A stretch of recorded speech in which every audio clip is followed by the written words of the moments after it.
바울 사도는 고린도후서 11장에서 자신의 인생을 한마디로 이렇게 고백했습니다. 나는 옥에 갇히기도 많이 했고, 매도 수없이 맞았고, 여러 번 죽을 뻔했고, 40에 하나 감한매를 5번이나 맞았고, 3번 태장으로 맞았고, 1번 돌로 맞았고, 3번 파선하여서 일주야를 깊은 바다에서 지냈고, 강의 위험을 당했고, 강도의 위험을 당했고, 광야의 위험을 당했고, 바닷가의 위험을 당했고, 여러 번 굶고 춥고 헐벗었노라 라고 말씀했습니다.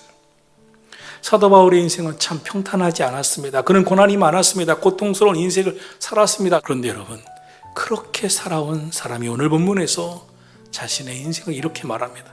나는 어떠한 형편이든지 자족하기를 배웠다. 나는 비천에 처할 줄도 알았고 풍부에 처할 줄도 알아 모든 상황에 처할 줄 아는 일체의 비결을 배웠노라. 정말 놀랍습니다. 바울 사도의 인생은 형편에 상관이 없었습니다. 일이 일비하지 않았습니다. 언제나 어떤 상황에서나 어떠한 형편이든지 감사했습니다. 자족했습니다. 사도 바울은 자신의 몸에 가시가 있다고 했습니다. 그는 간질병이 있었습니다. 설교를 늘 해야 되고 복음을 전파하는 사람이, 세상을 여기저기 뛰어다니는 사람이 간질병으로 종종 발작을 일으켰다니 얼마나 고통스럽고 스스로 괴로웠겠습니까? 그럼에도 불구하고 사도 바울은 내가 약할 때 꼭 강함이니라.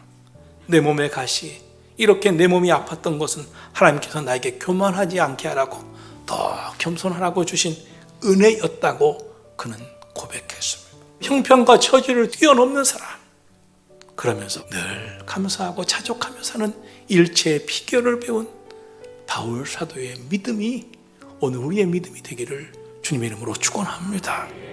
사랑하는 여러분, 저와 여러분이 형편에 상관없이 기뻐하며 살 수만 있다면, 형편에 상관없이 감사하며 살 수만 있다면, 형편에 상관없이 믿음을 굳세게 하며 살 수 있다면, 형편에 상관없이 사랑하며 살 수만 있다면 얼마나 좋겠습니까?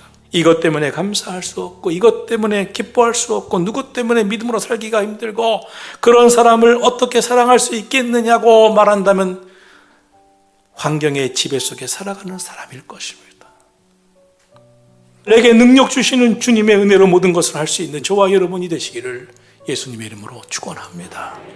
그러면 첫째로 우리는 왜 자족을 배워야 하는 것일까요? 우리 인생은 늘 같지가 않기 때문입니다. 인생은 어떤 일이 일어날지 예측할 수가 없습니다. 미래를 알 수가 없습니다. 다양한 상황과 환경이 어떻게 언제 닥칠지 아무도 모릅니다. 인생은 늘 같지가 않습니다. 비천에 처할 때도 있고 풍부할 때도 있고 변화무쌍한 사회와 역사와 시대를 살아가는 것이 우리들의 삶이고, 다양한 상황 속에서 변화무쌍한 환경 속에 처하면서 살아가는 것이 우리들의 인생인 것입니다. 그래서 늘 당황스럽습니다. 두렵습니다. 둘째로 바울 사도는 어떠한 형편이든지 자족하기를 배웠노라고, 어떠한 형편에서도 일체의 비결을 배웠다고 고백하고 있습니다. 12절은 바울 사도가 배운 자족에 대해 밝히고 있습니다. 나는 비천에 처할 줄도 알고 풍부에 처할 줄도 알아 모든 일 곧 배부름과 배고픔과 풍부와 궁핍에도 처할 줄 아는 일체의 비결을 배웠노라. 사실 이것은 말처럼 그렇게 쉬운 게 아닙니다. 비천에서 자족할 줄 아는 사람이 풍부에도 자족할 줄 알기가 어렵습니다. 어떻게 어렵게 살던 사람이 형편이 나아졌는데 똑같이 그 마음 그대로 처신하며 살겠습니까? 형편이 나아진 뒤에 사람이 교만해지는 경우가 너무나 많습니다. 풍부하던 사람이 갑자기 비천하게 될 때 얼마나 낙담하는지 모릅니다. 인생을 비관합니다. 포기하려 합니다. 풍부에 처했던 사람이 비천하게 되면 신앙생활 참 하기 어려워합니다. 어떻게 처신해야 할지 모릅니다. 낙심합니다. 사도 바울은 풍부할 때도 겸손했어요. 모든 것이 하나님의 은혜라고 생각했어요. 하나님이 주신 것이니 감사하며 청지기 마음으로 살자고 했어요. 풍부한 모든 것에 최선을 다하면서 하나님 뜻대로 살기를 힘썼어요. 그러나 그뿐 아닙니다. 비천할 때 좌절하지 않았어요. 오히려 그럴수록 더 간절히 하나님을 찾았어요. 더 열심히 기도했어요. 더 봉사했어요. 더 전도했어요. 하나님께서 여전히 자기를 사랑하시고 자기를 사용하신다는 믿음이 철저했어요. 그래서 비굴해지지 않았어요. 주어진 형편에 감사하며 역시 하나님의 뜻을 그 삶에 이루어 드리려고 최선을 다했어요. 어떻게 이룰 수가 있을까요? 그는 자족의 비결을 배웠기 때문입니다. 여러분, 자족하고 계십니까? 우리는 언제나 현재 처한 상황과 환경에 하나님께서 함께하고 계심을 믿어야 합니다. 어떤 분들은 형편이 좋으면 하나님이 날 사랑하시나 봐요. 하나님이 나와 함께 하시나 봐요. 감사하다가 형편이 어려워지면 어떻게 이룰 수 있어요? 원망합니다. 그러나 이 상황에서도, 이 환경에서도 하나님은 내게 말씀하시는 메시지가 있을 것이야. 그리고 이 상황 속에서도 범사에 감사하며 하나님의 뜻을 구해야 돼. 하나님, 내가 어떻게 할까요? 하나님, 내가 더 깨달아야 할 것이 무엇인가요? 하나님, 제가 지금 무엇을 배워야 할까요? 깨달아야 한다면 무엇을 깨달아야 할지 말씀해 주세요. 느끼게 해주세요. 결단하게 해주세요. 힘내게 해주세요. 믿음 가지고 나아가게 해주세요. 우리 그러한 기도를 드릴 수 있기를 축원합니다. 감사는 지금 내 상황이 하나님께서 제공하신 최상의 은혜라고 받아들이는 것입니다. 하나님은 선하신 분이신데 하나님 안에서 우연한 일은 없고 하나님은 지금도 일하시기 때문에 지금 나에게 주어진 상황을 먼저 감사하고 받아들일 때, 그 믿음을 가질 때 지금 이 상황이 하나님의 뜻이 아니고 더 좋은 것으로 계획하셨다면 지금부터 감사하고 지금부터 자족하고 지금부터 기도할 때 포기하지 아니하고 믿음으로 살 때 하나님께서 모든 인생을 역전시켜 주셔서 더 복된 일로 채워주실 것이라는 믿음이 우리 가운데 있기를 축원합니다. 우리가 원망과 불평을 할 때를 보면 하나님과의 관계가 사실 문제가 있습니다. 하나님이 나에게 허락하신 것을 받아들이지 못하는 마음이 있어요. 그래서 그 원망과 불평 속에 하나님에 대한 원망이 섞여 있어요. 우리 인생은 우리가 생각하는 대로 돌아가지 않습니다. 그렇다고 원망하지 마세요. 그런 상황 속에서도 여전히 하나님이 일하고 계시다, 이 사실을 믿음으로 받아들이고 하나님의 선하심을 기대하고 기다릴 줄 알고 기도할 줄 아는 것이 자족의 은혜인 줄로 믿습니다. 그때 하나님이 우리 인생을 선한 길로 인도하시는 거예요. 불평을 잘하는 사람들의 특징은 자아가 강합니다. 모든 것이 내 중심으로 움직여져야 합니다. 심지어 하나님도 내 생각대로 해 주셔야 합니다. 그러니까 원망이 나오는 것입니다. 내 생각대로 안 해주시니까 자아와 욕심이 강하게 작동하는 것입니다. 감사란 하나님의 주권을 신뢰하고 우리 삶은 하나님의 뜻에 따라 맡기고 감사하며 사는 것입니다. 어려운 순간을 만나면 그 순간에 어떠한 형편에도 자족하기를 배웠던 바울 사도를 떠올리면서 여러분 기도하실 수 있게 되기를 주의 이름으로 축원합니다. 셋째로, 자족하는 마음은 하나님의 은혜입니다. 하나님께서 주시는 은혜로 자족하는 마음이 임하는 것입니다.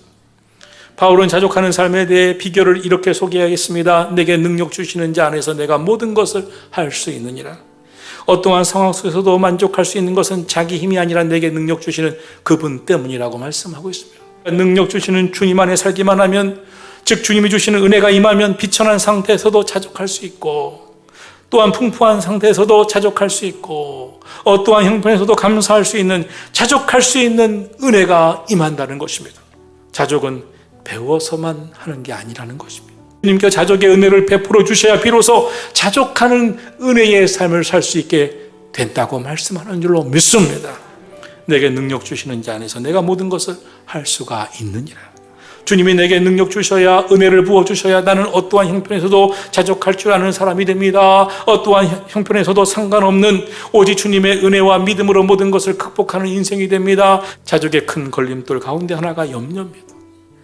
사탄이 우리 속에 마치 깊은 샘물이 솟아오르듯 계속 우리 속 사람의 깊은 곳에서 염려를 쏟아오르게 하고 있습니다.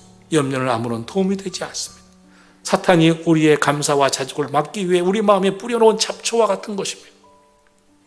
이 자족하는 감사의 마음의 가장 큰 걸림돌은 또 욕심입니다. 타락한 인간 본성 가운데 가장 강력하게 작동하는 것이 욕심, 내적인 욕망입니다. 육체의 소욕은 굉장히 강합니다. 이전보다 훨씬 더 좋은 환경, 조건 속에 충분히 살고 있음에도 불구하고 불만이 왜 그렇게 많은 것일까요? 인간이 욕망하는 것이 그렇게 간단한 것이 아니기 때문입니다. 우리 힘으로 그 욕망을 제어하기가 힘이 드는 것이기 때문입니다. 자족하는 마음은 하나님의 은혜입니다. 주님께서 우리에게 이 자족의 은혜를 베풀어 주실 때만이 우리는 참된 감사와 자족을 누릴 수 있게 되는 줄로 믿습니다. 범사에 감사하며 살 수 있는 줄로 믿습니다. 성령은 우리에게 탐심이나 욕망을 이기게 하는 은혜와 능력을 부어주십니다. 참된 만족은 어디서부터 옵니까? 이에 대한 해답을 다윗은 이렇게 우리에게 전하고 있습니다. 여호와가 나의 목자가 되시니 내게 부족함이 없으리로다. 여호와가 나의 목자가 되시니 내 잔에 차고도 넘치나이다. 하나님은 우리의 충분 조건이 되십니다. 인간의 불행은 채울 수 없는 것으로 채우려고 할 때 오는 것입니다. 세상은 우리 힘으로 무엇을 채우라고 하지만, 우리의 욕심은 채우려고 하지만 채워도 아무리 채워도 자족할 수가 없는 겁니다. 만족할 수 없는 겁니다. 감사가 안 나오는 게 욕심입니다.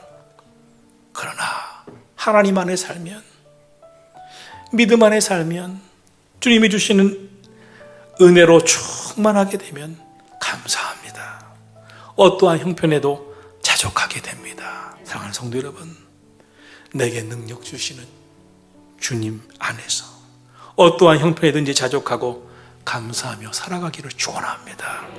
세상의 형편이 여러분을 지배하고 괴롭히는 것이 아니라 주님의 은혜로 형편에 상관없이 자족하고 감사하며 사는 주님의 은혜가 임해서 주님의 이끌림 받아 살아가는 복된 성도들이 되기를 예수님의 이름으로 축원합니다.